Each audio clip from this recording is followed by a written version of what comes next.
રાજકોટના દૂષણને ડામવા પોલીસ દ્વારા સખત પગલાં લેવામાં આવી રહ્યા છે। મોરબીના રવાપરનો વ્યાજખોર મેહુલ ઉર્ફે માધવ જીવરિયા પાસા હેઠળ જેલમાં ધકેલાયો છે। આરોપીને સુરતની લાજપોર જેલમાં ધકેલવામાં આવ્યો છે। મહત્વનું છે કે આરોપી વિરુદ્ધ ભૂતકાળમાં વ્યાજખોરી સહિતના ગુનાઓ નોંધાયા છે અને અનેકવાર પોલીસ ચોપડે આરોપીનું નામ ચડ્યું છે। નિલેશ પટેલ વધુ વિગતો જણાવી રહ્યા છે। નિલેશ, વ્યાજખોર પર કાયદાનો સકંજો કસાયો છે, શું માહિતી આ મામલે?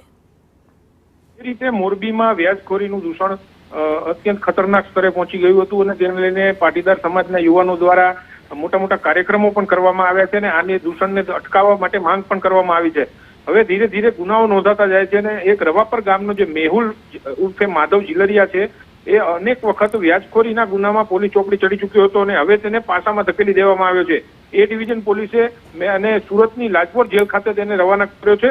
તો જે રીતે મોરબીમાં વ્યાજખોરોનો ત્રાસ વધી રહ્યો હતો અને તેને લઈને હવે આ પોલીસની લાલ આંખ પણ જોવા મળી રહી છે। જી ધન્યવાદ નિલેશ આ માહિતી માટે।